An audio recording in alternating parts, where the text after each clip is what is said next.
What's going on? It's AMG Trend checking back and with another video. And tonight, yes, because it's currently nighttime where I am, but I wanted to make a video about my new acquisition or my new purchase. Without further ado, I'll just kind of go ahead and give you guys the specifics. Just a little disclaimer, I'm not going to be doing a typical delivery of the car, walking around a car, receiving the car, giving you guys a inside scoop of what the car looks like before we start working on it. You know, since picking up the vehicle, things are a little bit different. Things happen a lot different than I would typically otherwise want it to happen. Without spoiling a lot of stuff, the car is currently being worked on and it's going to be a great car. So I wanted to get this kind of done before, you know, actually showing all the other videos that I have recorded. I have already started doing mods and stuff like that to the car. With a little bit of impatience thrown in there, things happen. So I do currently still have the E63. So that car is still a part of the channel. We already got some things that we've already done with that car as well that I'm going to be releasing really soon. Make sure you subscribe, make sure you like the video. And one thing I definitely want to give you guys a shout out for is when I drop these videos, you guys are tuning in, you guys are watching, trying to get to that 1,000 subscribers. So if you would, I would greatly appreciate if you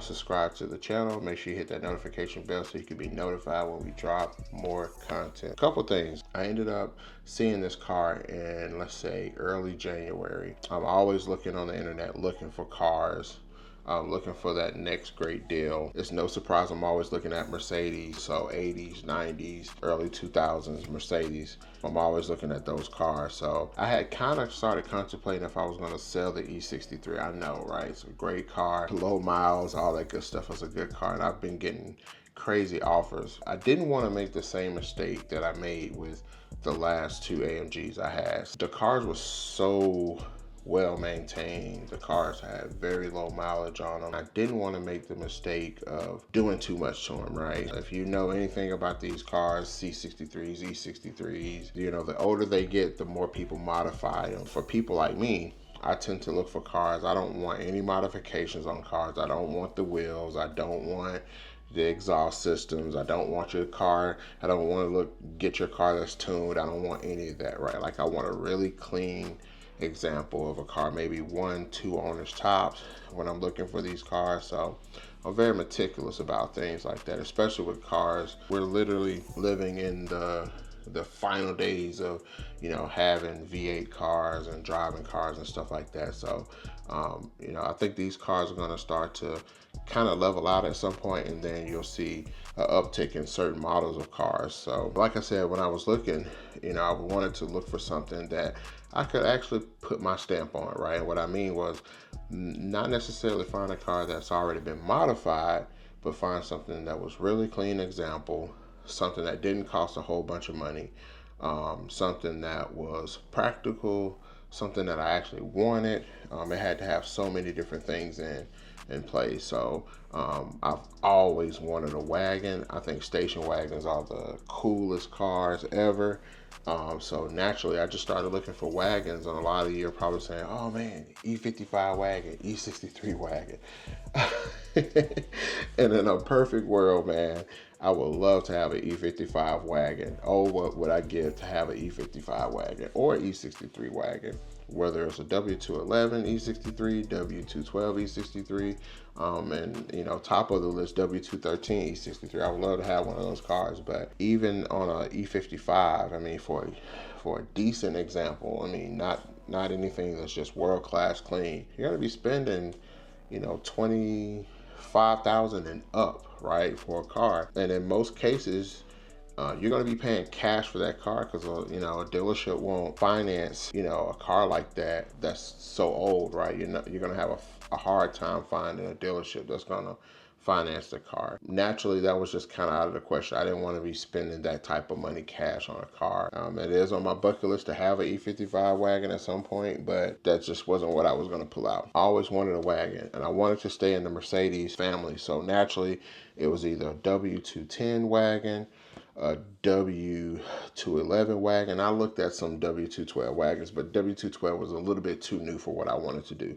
So I wanted to kind of get something that was going to be a little nostalgic. So I was like, okay, let's either get a W210 or W211. I actually started this search in November, November of 2023. I started looking. If you guys know anything about the W211, it's an older car. I mean, it is what it is. So naturally, you're going to find examples that are very high in mileage. Every now and then you'll see some decent mileage, 70, 80,000, 90,000 mile examples that have some good, have some good service history and stuff like that. But for me, the spec was just always off. Like, I know I didn't want light interior. I know I didn't want, a black car and things like that. It just had to be a certain spec that I was looking for. I looked at E500s, and every E500 I found was just, it was just horrible. And even finding an E500 wagon that would, fit my needs and what I would want in a car, it just wasn't worth it. People were asking, hefty prices for them. And hey, if you got it, go ahead. So all of a sudden I see this E320 come up, and I'm like, E320, okay. So I started doing more research on the E320, find out that, the engine is pretty reliable, bulletproof engine, bulletproof transmission is the M112, a natural aspirated engine in the car. Pretty much had all good reviews. So I see this E320 comes up, and it's in Nashville, Tennessee. I messaged the seller, let him know I was interested. He did tell me that, there were a lot of people looking at this car. The car had a pretty good life. It was a 2-owner car, which his parents being the second owner, and they actually got the car from their neighbor. So their neighbor was the first owner, and the guy was super meticulous. Both of them were super meticulous about how they took care of this car, and it was such a clean car. So just looking at the pictures, we got some pictures of the engine right here. That's the engine. Looks pretty good. A little dirty, but it is what it is. We can get that detail. Some of the things I was definitely looking at was I was looking at areas like this right here around the, looking at areas around the radiator support and all that stuff, seeing that the stickers and stuff were all still intact, which is always a good sign. There's not much you can tell from the pictures, but looking at the belts look good. Looking at the valve covers to make sure there were no apparent leaks and stuff like that. Just what I could see up front before I, started really seriously talking to this guy about this car. Here's the vehicle right here. This is a 2004 E320 Wagon, or S211 Estate. Super, super clean car, guys. Like, when I saw this picture, and the crazy thing was he had a picture of the motor. What made me click on it was the mileage. It said that it had just under 43,000 miles. I saw that, and I saw the engine. I was like, okay. But then I saw the pictures. I was like, oh my God. And I'm looking at this car. I'm like, geez, this thing is gorgeous, man. This thing is, oh my God. Like, just stunned. Like, looking at the wheels. Like, the wheels look great. All the body lines and everything just look fantastic. Normally, I have a pretty good eye, so I can always tell if a car's been inside of an accident or something like that. So I'm always looking for like different color panels and stuff like that, or inconsistencies with the paint. And this thing just looked flawless. I mean, just look at it. It's a great looking car. Had 10 on it, which was one of the things. I can slide with 10. So I'm super meticulous about when I buy a car. So that was the car right there. The front bumper looked good.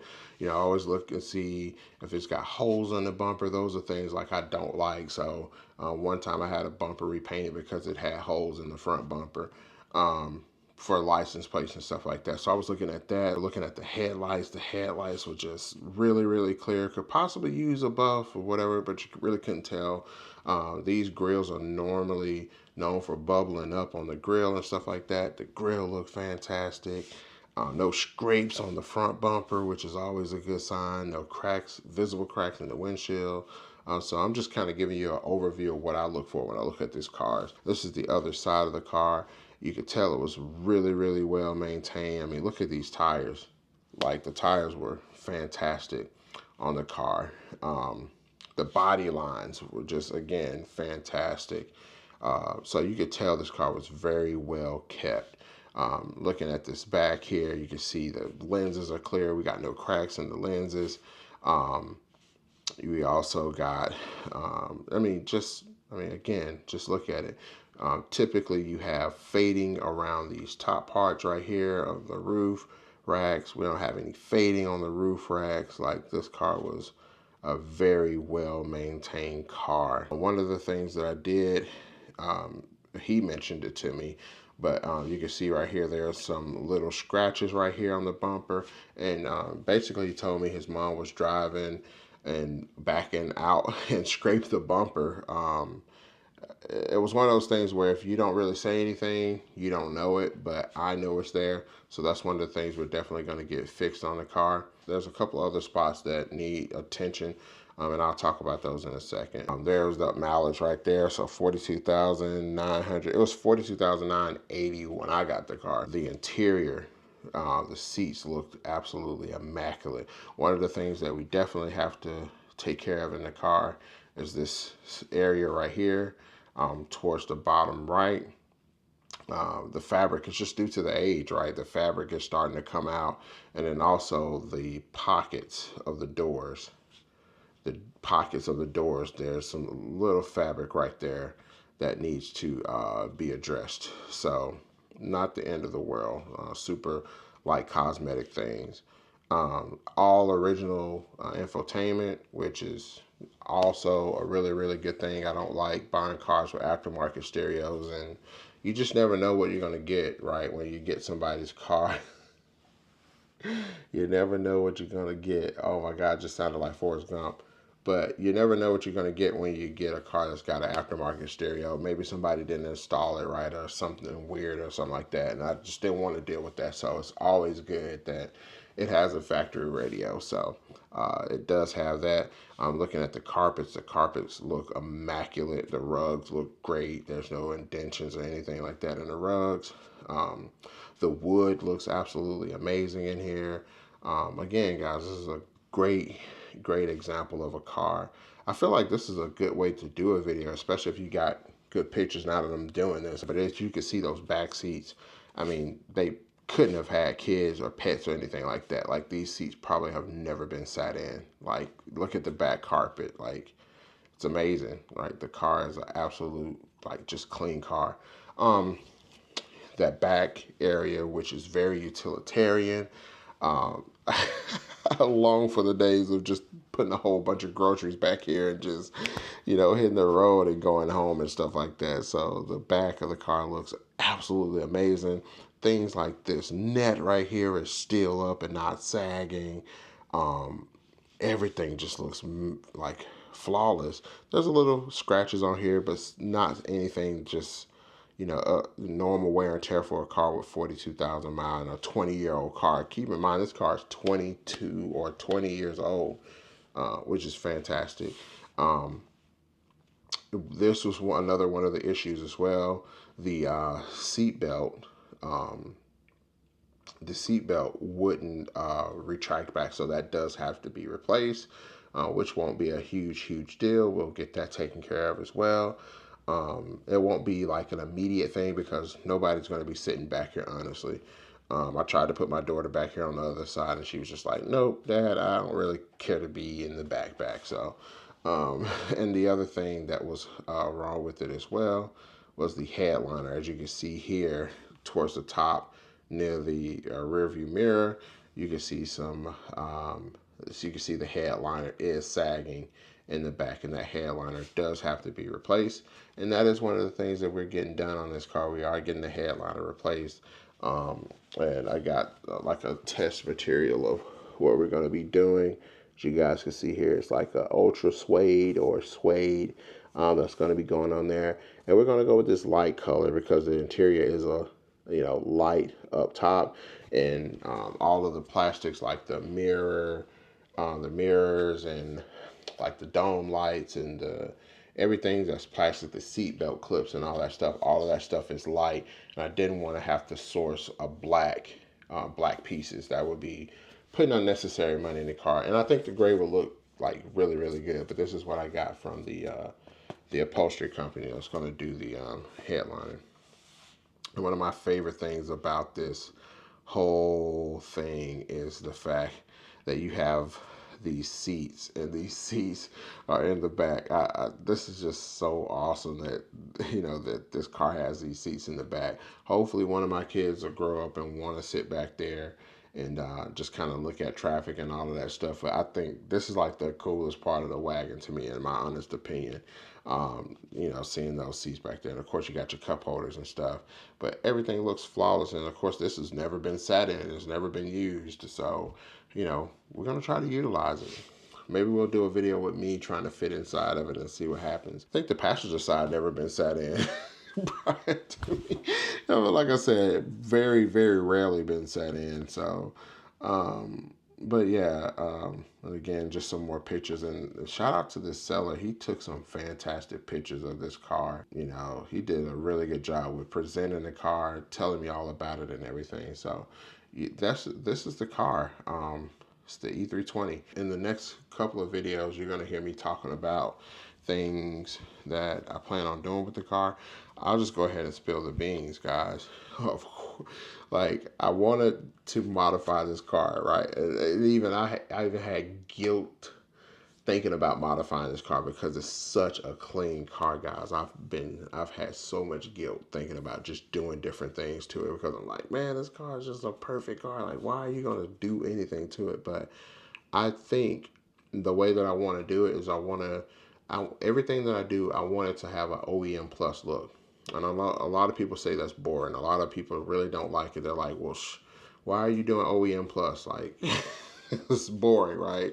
Anybody could go get the same wheels, but that's just my aesthetic. I like things that are clean. I like things that are nice. I like a simple aesthetic, and OEM plus is just one of those things, man. So that's what we're doing with this build. So we're going to be doing some crazy stuff. So basically, this is going to be a project of mine. So we're going to do a full drivetrain swap in this car. I know, but we're going to do a full drivetrain swap. So we're not going to do an E55 engine. We're not going to do a N113K. We're not going to do an N113 V8 swap.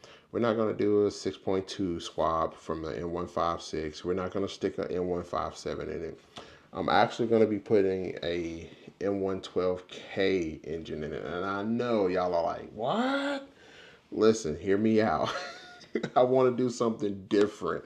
I want to do something that is possibly never been done. I only know of one car that had the N112K swap from it. That was a E320 W211 wagon.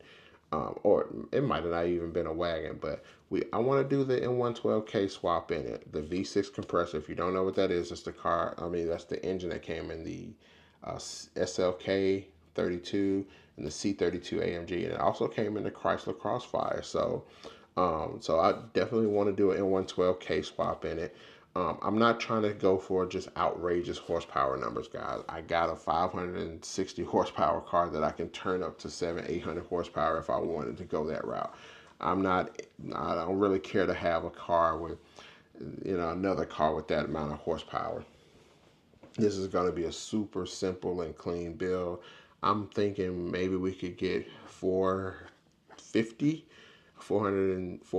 to 450 horsepower, crank horsepower, which will be more than adequate for this car. Like, more than adequate, right? And people are like, you say that until you drive an E55 wagon. Trust me, this is going to be more than adequate for this car, especially if you have another car that you can jump in if you want to get some thrills. So we're going to do the N112K swap. And basically what I want to do with this car is basically I don't know if this would be it wouldn't be a tribute car because they never came out with the E32. So this would be more of an homage, right? An homage or reimagined E320 wagon. So I want to do an E32 AMG with that N112K swap. I want to do the whole drivetrain, right? I've been talking to the gentleman from the Mercedes swap shop. He's been giving me a lot of information on how to get this done. It seems like a pretty straightforward process, so we're going to get that done eventually. But when I pull up to Cars and Coffee or anywhere with this car, I want people to question, like, dang, look at that E55. Oh man, that's a nice E55 wagon. That's nice. And then when they come up on it, it's just like, wait a minute. Something's different about this. I don't know. I can't put my hand on something different. Oh, he did a V6 swap on it. So that's what I'm kind of going for. So we're gonna put the V6 compressor badges on the side once we get the engine transplant, because it looks so much like a V8 compressor badge if you're not paying attention. Most people are going to confuse this car with the E55 wagon if it's not crunk up and moving. They're going to think it's an E55 wagon. I already know. But that it's just one of those cars that you'll have to, pull a story and put a story to. So we'll have that. We're gonna do a lot of people do the E63 bumper. Personally, I don't know why anybody would change the E55 bumper to the E63 bumper. I think the E63 bumper looks good on an E63. I think the E55 bumper looks good on the E55. Personally, I think the E55 bumper just looks better. That's just my opinion. I think it looks much more like with the grill setup and how the grill is set up on that W211 or the earlier ones. I think it looks just like the CLK Black Series. Like, I really like the grill, the way it's shaped, the softness of the car. It matches everything else. So we're not going to be doing the E63 bumper. I want to do an OEM bumper. We want to do OEM E55 side skirts as well. And I'm trying my best to find an E55 rear bumper, but it ain't possible, guys. Like, I've been looking all over. So I might end up having to do like a E350 Sport rear bumper or a E500 Sport bumper to put on the back of the wagon to get that, get it to where I can have the dual exhaust and also the side skirts that are kind of molded and built into the rear bumper. So if you see one out there, tag it down below and let me know so I could, look at getting it, because it is, I can't find one. It just is what it is. Another thing we're going to do to the car, of course, wheels. We're going to put AMG wheels on it. Got a really, really good two sets of wheels, actually, that we're going to be able to swap back and forth between the wheels as well. Stay tuned for that. That one's going to be a great video. And we also got, we're going to do lower rim springs for the front. We're going to do the lower rim link for the back. I've contemplated going with coilovers. I'm not sure. I haven't opened the springs yet, so I need to see how long I have before I can take those back. But I'm really wanting to keep it as OEM as possible. But I think I want to go BC coilovers up front. I'm not even going to lie, just for the adjustability and things like that. I think that's what I'm going to end up doing. Leave a comment down below. Let me know what you think I should do. Should I do the BC coilovers up front, or do the just the springs up front? So, but we're definitely doing the lower links on the back, and also too we have a big brake kit that we're putting on this car. The big brake kit is from an E55 car. So I ended up finding a guy in Atlanta. He had a set for sale. So I already got them. We already got them painted. I was not able to get any footage of them painting it. That was just such a hassle with them and the company. They ended up getting it done, but I wasn't able to film anything with that. So you'll just see them, get put on and stuff like that. So we're doing a big brake kit on the vehicle as well. And we're also going to take out the wood, and we're going to do a interior trim swap on it along with the headliner. The interior trim swap, I thought about just regular carbon fiber, but I want to do something different. I want to do something that's going to bring your eye to it and make you like really look at it and think about it, and just a conversation piece. So, and then finally we'll do the engine swap. Like I said, we'll do that, and the engine and transmission swap, and we'll have our E32 wagon, and then from there I'll move forward and get me a 190E and do a Evo kit on that, a 190E Evo kit, like an Evo 1 kit or something like that, or a W124 wagon, which would be fantastic. So I'm looking for one of those once we get finished this car. So just follow the process, guys. This is going to be my first official build. It's not like a frame off restoration. This doesn't have a frame, but it's not one of those where we're gonna have to repaint everything and all that stuff. Like, this is a very, very mild build. When you get into engine and transmission, I think that goes to that next level. But I can't wait to get this thing done. I can't wait for you guys to see it and follow along and, you know, enjoy the ride and all that good stuff. So again, this is the Project E32. That's what I'm coining it. That's what I'm naming it. And you know, if you got any other ideas and things that I should do or consider, leave a comment down below. Let me know. I do read all the comments. I do react to all of them at this point because I don't have millions of subscribers, but I do look at the comments. So, you know, give me a comment. Let me know what you think I should do. And you know, yeah. Thank you so much for watching the video. Definitely appreciate it. And see you in the next one.